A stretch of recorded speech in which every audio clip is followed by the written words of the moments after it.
ورسوله صلى الله تعالى عليه وعلى آله وصحبه وبارك وسلم تسليما كثيرا كثيرا. أما بعد فأعوذ بالله من الشيطان الرجيم. بسم الله الرحمن الرحيم.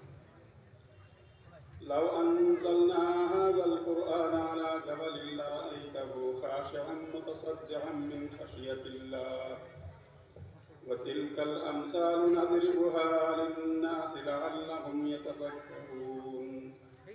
صدق الله مولانا العظيم.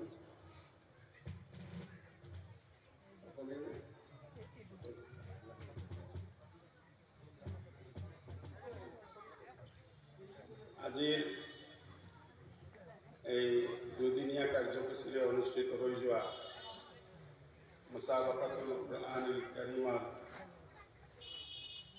সমাপ্তি অনুষ্ঠানৰ সন্মানীয় সভাপতি সাহেব, মঞ্চত উপবিষ্ট সলমানা মাদ্ৰাসাৰ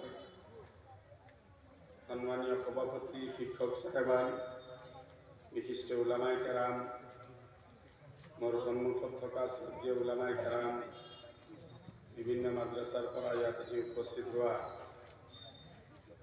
মুসাহিমিন আৰু লগৰীয়া ছাত্ৰসকল, মুসাবাকাতুল কুৰআন এই প্ৰগ্ৰামৰ আৰম্ভণি ভাৰতবৰ্ষত খাদিমুল কুৰআন হজৰত মৌলানা গোলাম মোহাম্মদ উস্তানবী সাহেবে 1990-91 চনৰ পৰা আৰম্ভ কৰিছে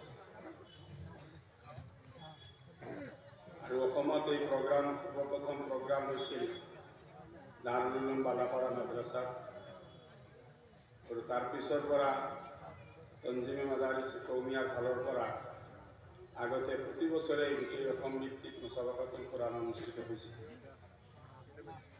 কিন্তু সৰ্বভাৰতীয় মুসাবাকাতুল কুৰআনৰ ৰোহেৰাৱা হজৰত মৌলানা গোলাম মোহাম্মদ উস্তানবী সাহেবৰ পৰামৰ্শ আৰু তেখেতৰ দীৰ্ঘদিনৰ অভিজ্ঞতাৰ ভিত্তিত বৰ্তমান সৰ্বভাৰতীয় পৰ্যায় তথা ৰাজ্যিক পৰ্যায়ত মুসাবাকা প্ৰতি 3 বছৰৰ মূৰে অনুষ্ঠিত হৈ যায়। এই মুসাবাকাতুল কুৰআন প্ৰতিযোগিতাৰ মুখ্য উদ্দেশ্য হ'ল দুটা। প্ৰথম উদ্দেশ্য হ'ল মুসাবাকাতুল কুৰআন কাৰীমক কেন্দ্ৰ কৰি ভিত্তি কৰি মাদ্ৰাছাৰ ছাত্ৰ ছাত্ৰীসকলৰ মাজত কুৰআন শৰীফখনক ধুনীয়াকৈ পঢ়া, কুৰআন শৰীফক ভাল ইউজ কৰা, ইয়াৰ ওপৰত মেহনত হ'ব লাগে। আৰু দ্বিতীয় উদ্দেশ্য হ'ল প্ৰতিখন মুসাবাকাতুল কুৰআনৰ কুৰআন তিলাৱত প্ৰতিযোগিতাৰ পিছত এখন মুকলি সভা অনুষ্ঠিত হয় আৰু অসমব্যাপী যেতিয়া মুসাবাকাতুল কুৰআন অনুষ্ঠিত হয় তেতিয়া সেই প্ৰগ্ৰামত বাহিৰৰ পৰা ডাঙৰ ডাঙৰ মেহমানসকলক মাতি অনা হয়। যোৱা বছৰৰ আগৰ বছৰ যিটো প্ৰগ্ৰাম